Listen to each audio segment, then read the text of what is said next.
What's up, everybody? What's up? College Football Connection. Marty Jenkins here alongside my man, Alvin Reid and Bradford Bruns. Gentlemen, good to see you. Always a pleasure, man. I'll tell you what, man. Let's just, Marty, I'm still trying to decompress. I'm still trying to relax. RELAX. Okay, let me just hit the positives real quick before we dive into this. Well, the Aurora Borealis possibly, tonight. She's going to say shooting on a Thursday night, so I'm going to try. I'm going to try as well. Hey, seriously, everybody, we appreciate the viewership. People jumping on 101 ESPN, checking out the pod. We greatly appreciate it. We had a solid week last week. Overall, we're in a solid position right now. We appreciate every one of you watching us, listening to us on a weekly basis. Alvin Reid, Twitter, my man. AA Reid Jayhawks. AA Reid Jayhawks. AA and J are capitalized. That would be at Game of Bruns. Give it a follow. Give it a follow. Alvin and Bradford, Marty, 101 ESPN. I'm just going to lay it down like this real quick, brass tacks. Deer in headlights last weekend, MIZ. First time they've seen an opposing SEC crowd like that. I was just waiting for them to kick it in gear. I was just watching the whole thing. I had not seen, and this isn't recency bias either. I mean, I'm trying to think, the entire game, just watching it like, what in God's name is going on here, Bradford? No, I will fess up to it entirely. I was on the broadcast, obviously the podcast, with you guys last week, and I stood in your position right now, Marty, and I was adamant that not only would you finally witness a representative performance from Mizzou, but that Mizzou would be able to win that game straight up. And I had a lot of reasons as to why I felt that that would occur. Much like Eli Drinkwitz, clearly I took the quarterback position for A&M entirely too lightly. Heck, the head coach for Mizzou, for the Tigers program, apparently they didn't prepare whatsoever for one Connor Wigman, because while everybody in mid-Missouri seemingly had that focus, that laser focus on Marcel Reid and how he allegedly played so much better or really fit into the equation of the offensive coordinator for the Aggies, Klein, into those plans, Wigman comes out after a 3-game absence and absolutely matriculates that ball, proceeds to matriculate it, throw around the yard, up and down the field. He came out all right. This Missouri team was woefully inadequate, overmatched on both sides of the ball from the opening snap, and especially after that bye week following the Vanderbilt game. I stated as much when we had our College Football Connection overtime presentation during the weekend. If that did not serve as your wake-up call to be taken to the brink of loss number 1 against the Commodores, irrespective of what they later displayed versus the Crimson Tide. And mind you, 1 week prior, it wasn't exactly aesthetically pretty against BC. To come out, Alvin, in that fashion and to look ill-prepared, to be once again absolutely taken advantage of by the Aggies, and to have the same slew of penalties, lack of discipline, you name it, and Missouri was guilty of as much. I don't even want to hear the complaints, all of the different individuals out there who said at the beginning of that game or shortly thereafter, oh my goodness gracious, that flag, pick it up. Oh, what's happening with the officiating here, left and right? Please, you were manhandled in JV versus varsity. Every capacity in that contest, and it was shocking. It should have been shocking to the team. It should be shocking moving forward. I'm not saying you're going to learn a lot this coming weekend, but you'd better in some way, shape, or form figure out what is at the crux of this problem, because from a presentation standpoint, from an approach standpoint, what else can you really say? Downright embarrassing, an embarrassment, to use the head coach himself's words. All right. The head coach likes to talk. All right. We know that. And he was talking about this quarterback situation. And sometimes coaches are like, well, we're prepared for such and such. I don't care what they say. All right. I don't know why you have to put that out there, first of all. I mean, you could say like, hey, we think this other kid is going to play no matter what they say. But why is that in the paper? Why is that in the paper for them to read, first of all? Second, we talked about the 11 a.m. kickoff, and you're coming off of a bye, okay? And we talked a lot about that. Talked about that. All right. So, Texas A&M drives down the field, 7-0. All right. You get nothing done on your first drive. They get the ball back. You hold them. They kick a field goal. Now it's 10-0. All right, now, Missouri, you're in trouble. They take it down and score a touchdown. They were headed right down there, and you stop them on 4th down, and that's where I thought that Missouri, I won't say caught a break. I will say Missouri, by holding them on 4th down, look, get the ball, get a field goal. Yeah, 10-3, 10-7. Get a touchdown. 10-3, 10-7. All bets are off of what happened in that first quarter. Yep. Something. Nothing. They get the ball back, straight down the field. Now you got a problem. Now it's 17-0.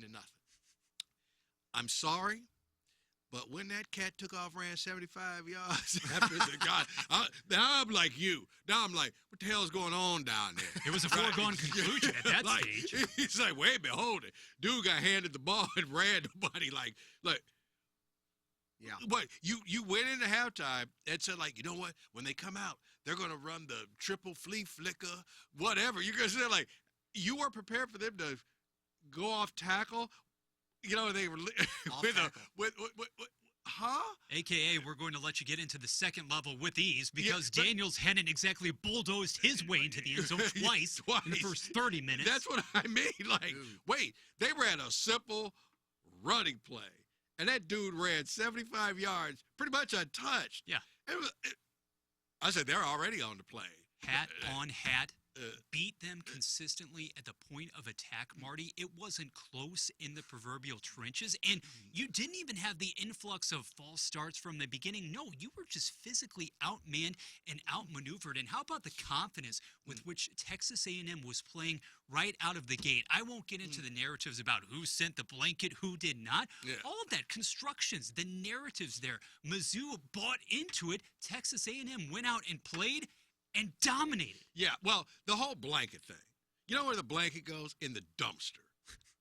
Oh, no, I'm aware because I'm the man. Oh, yeah, you going to tell me? What are you doing? Yeah.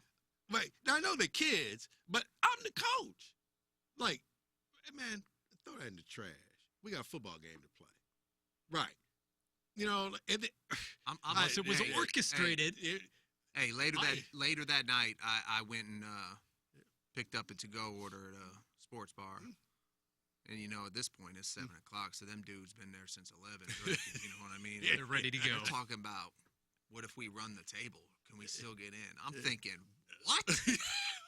Well, how the hell you even going to win your next SEC road game? Yeah, you talking about running the table. Yeah, SEC home they still game, got they still got the schedule in their favor, other than going to Tuscaloosa. Okay, and I can see Missouri losing 2 games, but I think when you look back, wow, I'm just saying if the season is over and Missouri has 2 losses, it's weird, but you would still look at it and say, like, I don't know what did we really get out of this season if we got our butts whooped by the 2 best teams that we played. I know, and I love you, Alvin, but I'm thinking after that performance, I think Bradford's right there with me. This may be a 7 or 8 win team. I don't know, man. Come on, look at that schedule. The schedule now. There's not many dubs that I thought were dubs now on that schedule. Well, you beat Auburn at home, don't you? I don't know. Okay, all right. Well, I'm saying that's the one where, all right, formidable opponent, not at the top of the SEC, but in the middle. That's one that, okay, do you win that game? Do you not? You know, at Mississippi State, what? That's a win. That's a win. And where's Arkansas? Man, Arkansas. Is that down there? No, it's in Como. See, that's I give them the benefit of the doubt on that one. Of course, where will Missouri be at by the time they play that game? I can't believe they beat Tennessee. Let me say now, if you do not prevail against those other Tigers at home, book your reservations for an Independence Bowl-esque invite because you have to. I mean, you have to. There's no other explanation. And there's no other solid win on there. Now you can say you beat Vandy and Vandy beat Alabama, but you know how that is. Comparative scores don't mean jack. Now it's one quarter, one half at a time, let alone a game, for crying out loud. After last weekend, I'm wondering if this is going to be a wild year, and for the first time in God knows how long, we see a 2-win team up there winning it, hoisting the trophy. And it could happen. I think that was LSU, Alvin. Yeah, it was. Yeah. Right. It could happen. I still think that,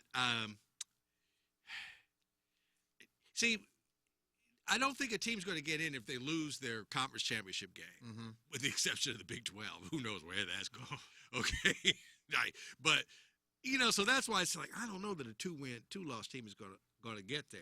Georgia can't lose another game. All right. Alabama can't lose another game, especially losing to Vandy. That takes away from the win that they had over Georgia. The whole SEC thing, they talk down there like they just dominating the whole world and whatnot. And you start looking at it, it's like, man, okay, Alabama, you blew a 28-point lead, lucky to win. All right, Tennessee, you lost at Arkansas. Georgia, you lost to the Alabama team that lost to Vandy. Ole Miss, Kentucky. Ole Miss, Kentucky. We say Kentucky, rip snorting kind of team. Nobody's unblemished. No. That's what I'm saying. It's like, oh man, everybody stubbed their toe at the top of the conference. Yeah. In other words, I think, Marty, we've done everything in our power to make the audience wait in suspense for this pick against a vaunted FCS foe, mind you. Yes. The Minutemen. Yeah, we fast forward. Oh, we could talk about this last Right. weekend forever. But, Right. hey, we'll jump into it. It's number 121 Mizzou at the 1-win UMass, 28.5 down to 27.5, 53.5, now at 54.5. UMass, horrible secondary, horrible D-line. I was reading a lot of stuff on this, which Mizzou's team's going to come out. Are they going to bounce back? Are they going to win by 40? Are they just going to not get motivated, not get hyped for this game? I don't think UMass is hitting double digits. I think Mizzou has got to cover this spread, and I think the under hits. Which version of MIZ? You posed the most opportune question there. We haven't seen the 2023 Tigers offensively for any stretch of this campaign so far. Having said that, and it's not as if I have a spotless, unblemished record with respect to Missouri picks this season, but if your offense cannot generate sustained drives and march up and down the field against, Marty, as you said, this secondary in front of all 15,000 people in the building up on the East Coast. Look, UMass hasn't won in 11 previous matchups against any SEC school. Missouri has that run of 8 going on 9 consecutive non-conference victories. Against all odds, or against maybe perhaps my better logic or better reason here, this is the opportunity for Brady Cook, because he's going to remain upright. I know, sounding like a broken record here. He's going to remain upright. Therefore, if you complete just a succession of passes in the flat and carve up the middle of the field, where, I ask again, Mr. Moore, the OC there, where are the crossing routes? Where are the intermediate patterns for this team? I'm not even referring to Cook missing on the numerous downfield connections to Burden, Weiss, Johnson, Cooper, Miller, etc. Just take care of the basics, the most basic principles here, and allow your offensive line in the second half to be road graders in the sense that jump out to that lead, and then Nate Noel, Marcus Carroll pounded up the gut, go off tackle. I don't care, because anything and everything, Alvin, should be there for the taking for you in this environment.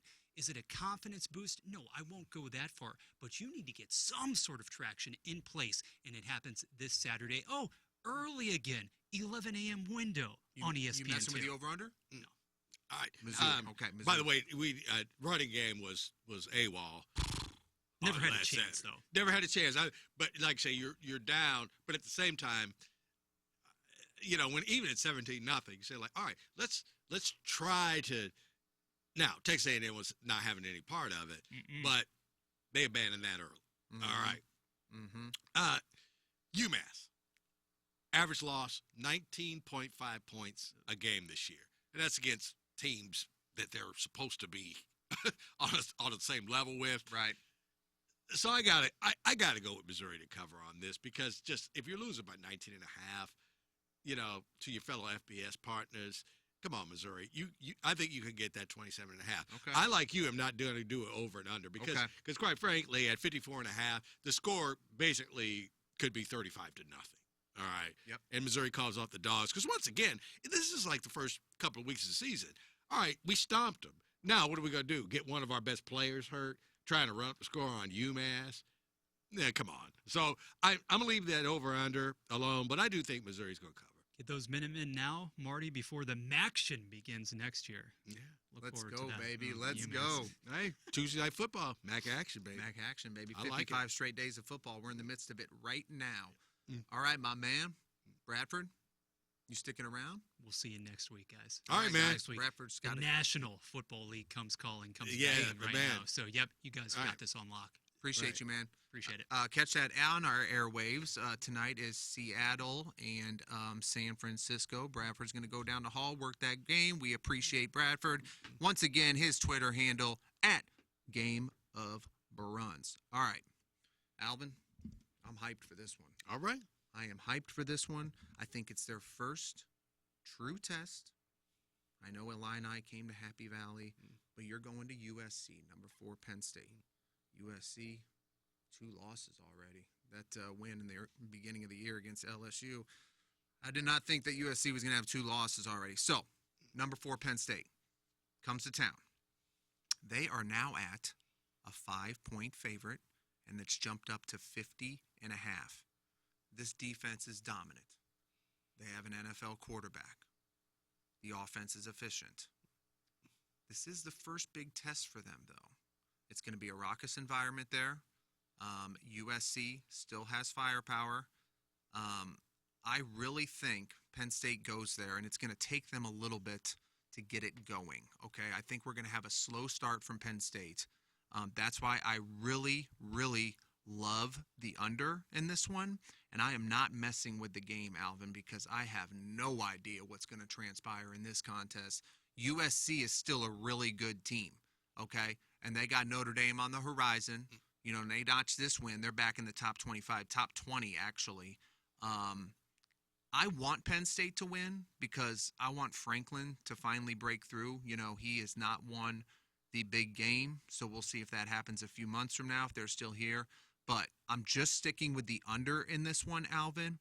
But I have a feeling, and I'm not taking this. This isn't on the books. I have a feeling USC is going to win this game. Okay, I'm with you on that 100%. I think, unfortunately, I was going to say this. I think the fire up to get rid of James Franklin talk will be on Sunday. It's ridiculous as it is by that, whatever that niche of fan is. Mm-hmm. Because Penn State has played solid football. Yeah. They ain't wrecked nobody. They ain't just Far from it. far from it. Mhm. Okay. You're going out to USC. Now, USC played at Michigan. USC played at Minnesota. Could have won both those games. You're fur piece away from home. They could have won both those games. Yeah. All right. Now, you're in our place. You're in the Rose Bowl. Yep. It's a Saturday afternoon or Saturday night. They're going to be out there. They're going to be out there, okay? I think USC puts together their best game of the year, maybe other than LSU. I think, I don't know where LSU was, but I think USC plays I think they just play a good game. I agree. I think it'll be an excellent football game, but I'll tell you what, I think USC is going to cover. Now, by 5 points, now all of a sudden we're talking like they don't even have to win the game. Penn State got to kick a field goal or, USC falls 3 points short. They cover. So I'm just picking them to cover, but I'm with you also. I'm going to go with the under on that. Okay. I'm not picking USC to win the game, but I do think they'll cover 5. And by covering 5, obviously, they're going to have a chance to win the game. Wouldn't be the worst bet in the world either. You're at home. You're getting 5 points. You're plus 200 on the money line. Throw a little bit on there. So I hear you on that one. I want Penn State to win that game so bad. I know, like I said, I don't think they deserve the fire that they come under when they lose some of these games. But at the same time, this one is different. USC is hosting their first conference game, correct? Yes. Yeah, and you could tell that this has been a big deal. Oh yeah. When Washington came this way and teams going out there, this first Big Ten game with these new teams in it, you could feel that these teams. And you're going to feel the energy. You're going to feel that energy, right? It's like a little mini Rose Bowl. Yeah, and I agree with you. I think USC puts together their best game of the year thus far. All right. Let's head to the state fairgrounds. Number 1, Texas. Number 18, OU. Texas, 14-point favorites, 50.5. Quinn Ewers is back. But the bigger news, Oklahoma's leading receiver expected to be out. That is an absolute huge blow for the Sooners. Listen, I think Auburn threw for like 350 yards against the Sooners. And I saw what happened down there in Ann Arbor. Quinn Ewers and company, they're going to come down here, and it's going to be a lot more than 350 yards. I love Texas to cover in this game. I know it's 14 points. I know it's a huge rivalry game. But Oklahoma just ain't that team this year. Okay, that's my opinion. Hawkins Jr. He's not going to know what hit him. I don't think Oklahoma's going to score a lot of points in this game. But on the other end, I think they're going to score just enough combined with how many points Texas lays down. This is going to be the statement game of all statement games. Not that they need to make one, but I'm thinking, Alvin, we're talking like a 42, 14, 42, 17. Give me Texas in the over. All right. I'm going to take the over too, but man, 14, State Fair game. Never been. Have you? I have never been. Okay. I've never been.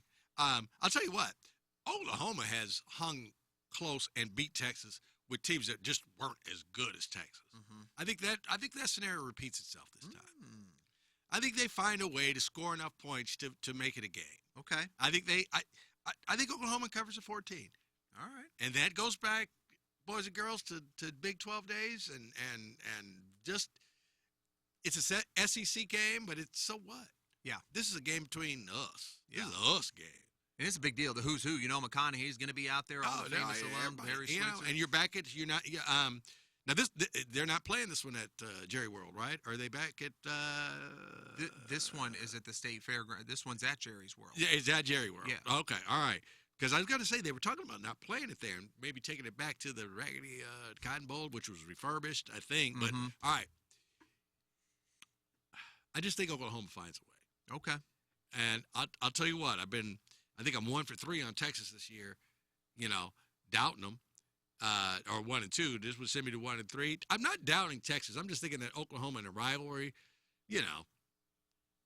trade touchdowns. It'll be interesting to see how that plays out. Now, Now Oklahoma losing their receiver, that's a problem. That's a problem. And that's really almost enough to make me change my initial pick. But I'm just going to ride with it. I'm going to ride with it. Okay. Well, you mentioned number 1, Texas. I do not think they're the best team in the country. I think the best team in the country, far and away, I think offensively, defensively, NFL talent, speed, I think they're on another planet than everybody. Another planet is the Ohio State Buckeyes. And I hear you on that one. Oh, okay. Okay. All right. I didn't know you were going to co-sign on that. No, I hear you on that one. And 53 and a half, Ducks getting 3 at home, Alvin. I have to go with Ohio State right now. Uh-huh. And I'll just say that Oregon at Oregon in this game, Autzen, loudest stadium. and I'm telling you, I'm going to take Ohio State because I do believe that right now Ohio State is the best team in the country based on what we've seen from Alabama and Georgia. And, God bless Miami. By the way, I told you Berkeley was the place to be, but they were down 28 points and had to like roar back. So You were right, though. That was the place to be. That was the place to be. Man, that would have been heaven out there. yeah, man, that was something else. Man, them kids got there like before the crack of dawn and stayed all day and just, it was something else, That would have been one of those moments, I think, to be there in that stadium, in that presence, in that atmosphere is something you never forget. Well, I saw 2 games at Michigan Stadium, okay? Yeah. And one was when I saw Miami fall behind by 24 points. And it was Michael Irvin and T guy was quarterback then. Not Testaverde. Testaverde. Vinny Testaverde, Miami. Yeah, he was quarterback then. So I saw that. When that was happening, I just kept telling myself, Alvin, you saw this in person. Yeah. All right? Now, granted, that Miami team was better than this Miami team. Mm-hmm. But, boy, all of a sudden, they flipped the switch. And it just like – the only thing that would have stopped Miami is that they ran out of time. Mm-hmm. And they scored a go-ahead touchdown, 2 minutes, 3 minutes left in the game. So I've witnessed that before. But anyway, that being said, I can't put Miami number 1, even though they are also undefeated. I got Ohio State there. But Marty, I ain't going to lie to you. Ohio State covering 3.5. Yep. This is a game where I will be the first to say, like, Alvin, you picked Ohio State to cover 3.5 at Oregon, and Oregon, like, beat their ass. I said, like, well, I missed that Oregon got it going on offense. And just like any other team, okay, Ohio State, You're big. You're fast. You're this. What's going to happen to you if you're ever losing a game where somebody jumps on you and next thing you know, we're down 13, 16 points, something like that. What do we do when we really have to try to catch up? That we can't just grind it. We can't just pound you into the ground because you're liable to, we'll hold the ball 5 minutes if we don't score, and then you score in 30 seconds again. How did we react to that? But I am going to give Ohio State, they're due. Tough place to play, but I think they go up there and they get it done. Over under? Oh, man, I'm going to go with the over on that one. I think 53.5. I think Oregon will score. Mm-hmm. I don't think Ohio State goes up there and shuts them down. Yeah. So I'm going to go with the over, but I am going to have Ohio State covered. I'm co-signing on that. I'm Buckeyes in the over. The Ducks have struggled in some contests this year. I do like Gabriel, but I think it's too much. I think Ohio State should be favored by more. I know it's hard to do that. That's kind of how I felt. I kind of felt that way 5 too. or 6, because you figure like, man, you're giving Oregon 3 points because they're playing at home. That takes it to 6. But at the same time, I'm just thinking that, man, even at less than a touchdown, I got to give Ohio State like another 1.5, 5. So I'm thinking 3.5, man. I think they cover that. Buckeyes over. Let's sweep that. Give it a 4-0 for us. Quick hitters. All right. Illinois and Purdue, Alvin. Number 21, Illini at home. Purdue, we talked about it off air. They struggling this year, but 23 points. The over-under is 48.5. I really think Purdue, this is going to be one of those games, and we have lots of games like this year where you kind of just you look up at the TV and you're like, damn, Ball State's only down 3 points to Michigan State. There's been a lot of that. Yeah. Right. They're pretty far along in the game. Yeah. You're thinking like, wait, they're in the third quarter. Yeah. 3-point game. Yeah. I know there's been a lot of that this year, Marty. Well, third quarter's winding down. We're in the fourth. They're only down a field goal. I think we could see one of those situations. I really like the under in this one. I think Illinois is going to struggle. I like Purdue. And, folks, you want to put $10 down on it. They're 10-1. Purdue is 10-1. So give me Purdue to cover and the under, Alvin. All right. That move up from 19.5 to 23 moved my pick. It really did. Okay. I had to fall back to Purdue. As bad as Purdue has been, I'm just thinking like, come on now, 23 points, really? That's a lot of points. And I don't think Illinois. They hung in Nebraska. I think they covered 23 on Nebraska. No, they did. Okay. They did. But so I think, that really took that changed my pick. Those points, that swing that movement, did it. Yeah. So I'll give them Purdue. I know the game is at Illinois, but it ain't gonna be like an electric atmosphere. Yeah, right. It's an old school Big Ten game. Yeah. 49.5. Woo. Ugh. I took the under, man. That's a lot of points. That was. I'm with you on that, man. Let's go, baby. I was gonna say, I don't want to have all of our picks kind of be the same. That's but all right, I'm the same way. Buckeyes in the over and Purdue in the under. We finna go 8-0 on those. I think so too, man. Right. Hot day too, believe it or not. Like the whole world cools off after Saturday, but it's hot. Yeah, like it's gonna say everything's in the high 80s and 90s on Saturday, all through the Midwest. No rain, but it's kind of like hot day, So I think Purdue comes in, and it's weird that when you say that Purdue's going to play their best game because they just been getting shellacked so many times. But I think they do put together a pretty good effort against Illinois, and they come in at less than 23. Yeah, I was mowing the lawn yesterday. I'm like, damn, it is hot up. I know, but it sneaks up on it, doesn't it?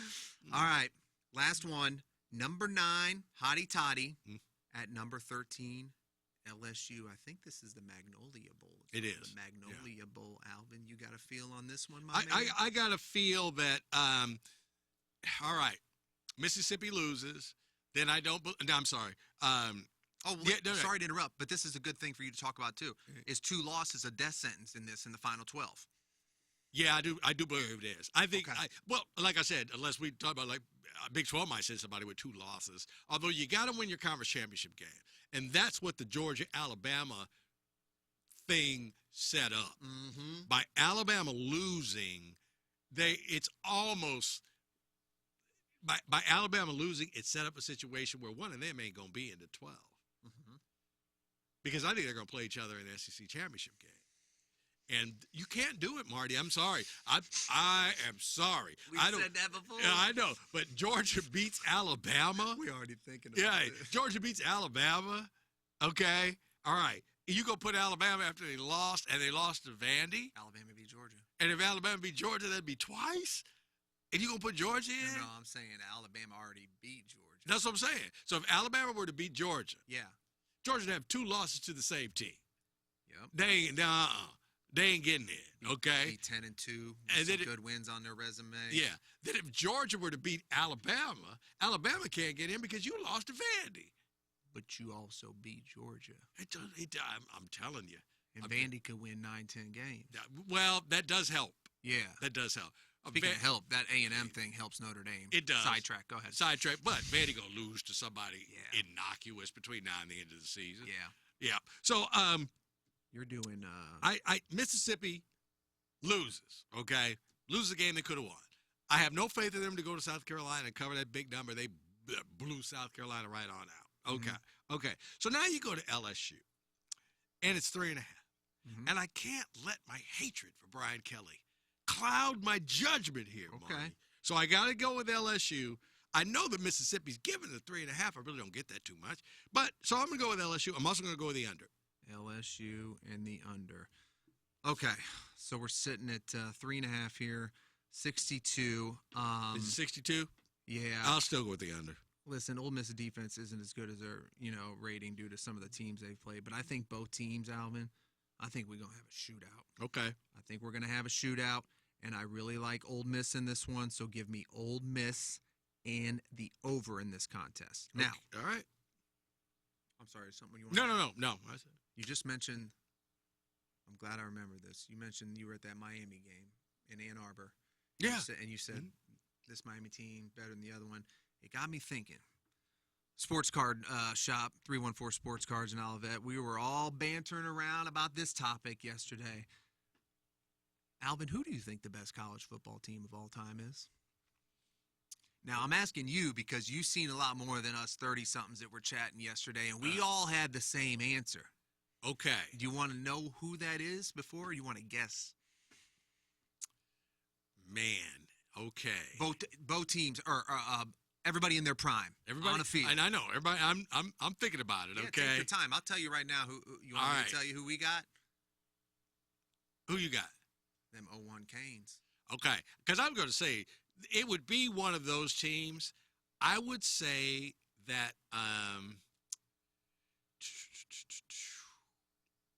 Now you got to see these teams. People say that Yeah. the Huskers, the number 1 and number 2 team of all time, are the 94 and 95 Huskers. And I was going to say that I said like those the mid-90 Nebraska team. Okay, while they weren't playing like, highfalutin football, they both sides of the line. They had running backs. They had enough passing, but the quarterback, they were still running a lot of options, stuff like that. They were a hard team to beat. Mhm. Okay, all right. That Oklahoma team that put a beat down on whoever it was in the Orange Bowl that year. Are we talking like Oklahoma, like the team like back in '78, or are we talking more No, recent than that? no, the one that had old boy on it with the tight end. Shockey went to Miami. Who am I? Now you got me wondering who this OU team was. It was Bosworth? Yeah, Bosworth was on that team, and they put up. They put Billy Sims team? No. Okay. No. Oh man, I gotta see what year it was. They got to the Orange Bowl and just beat the hell out of somebody. I think it might be the last time Oklahoma won the national championship. You talking about when they beat Chris Winkie in Florida State? There was just hammered them. 01. Right. Yeah. Yeah. Okay. All right. So that Miami team, I'd have to put it up there. Yeah. Absolutely. I would say that first team that Jimmy Johnson won with too. What year was that? Okay. All right. Well, that would have been I think the year before he went to Dallas, and he went to Dallas in 80. 88 was the first year he was there. Mhm. So that would have been, I think, the 87 Canes. Okay. Well, I think most people would say, though, it's probably the Huskers team or the Canes team. I would say that too. That basically you've had some good teams come in there and play. I still would have liked, that year that USC team. Minor, Bush Push. Yeah, that team was Nobody mentioned that. That's a right. good call, man. That's a good one. I think They was out there playing Tecmo Bowl, man. Right. Now I'll also say this: Texas beat them in the national championship the next year. I don't think Texas was better than Miami was. I don't. I don't think Completely Texas agree. was better than USC was. Completely agree. Reggie Bush fumbled after a long run. Your quarterback was just basically a one-man team for Texas. I think USC was better than they were. One of the best games of all time. But exactly. But I really do think USC was better. I do. Weekend plans, my man? Oh, nothing this weekend. Big weekend next week, man. Homecoming up the way. All right. Gonna golf. Gonna do the whole 9 yards. All right. I know we can talk about scheduling next week because I'll probably get out of here after Donnybrook on Thursday because I got to golf like at 9 o'clock in the morning. And I have in past years I've gotten up at 3 o'clock in the morning and drove over there and got all that. And I'm like, nah, dude, I'm gonna stay over there and then just have an easy morning and then golf and I'm have a the rest of the horrible weekend. golfer. Are you good? I'm No, horrible. if I practiced, I could be okay, but I don't golf enough. Hey, a lot of people asking about the college basketball connection. I can't wait, man. I can't wait. Kansas is probably going to cut the nets down again. KU picked obviously to be the best of the Big 12.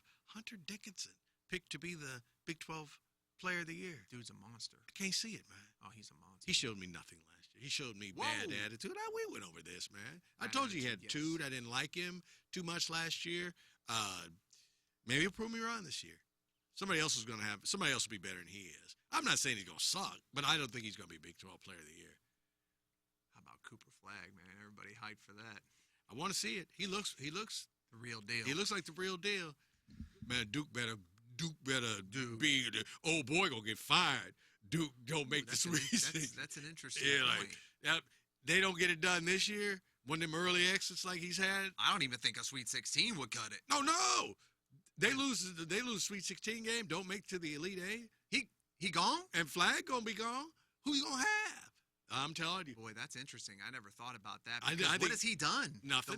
How many years has he been there? Like this will be third? his fourth. Third or fourth? Okay, Yeah. they haven't made a Final Four. Yeah, and it's Duke. Yeah, and That's an they interesting lost point. to us. Was that 4 years? We beat them the year we won the national championship. I do believe that might have been right. Okay, or it might have been the year before we beat them. That might have been we beat them. I think Wichita's last. We sent. Did we send Krzyzewski packing? I think you did. I think we did too. Well, you got Cooper Flag this year. You better get a hell of a lot further than the Sweet 16. Absolutely.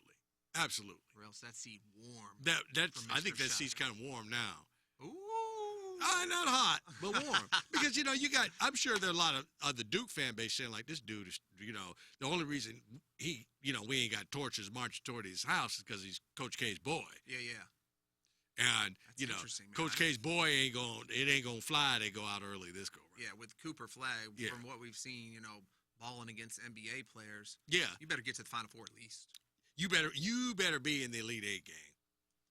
And then you might run into somebody that's actually as good as you are, but And we gonna have a tournament team here again locally. As the Billikens are gonna be dancing. you got the this year. Dillikens in the tournament. Okay. I'm not saying no, Marty, but I okay. All right. Oh man, winter will be here before you know it. Hey, appreciate you. Oh, man. I enjoy it, dude. Absolutely. Capital A, capital REID, Jayhawks on the Twitter X. Marty 101 ESPN, Game of Bruns. We appreciate all of you, and we will talk to y'all, and we'll see y'all next week. Good job.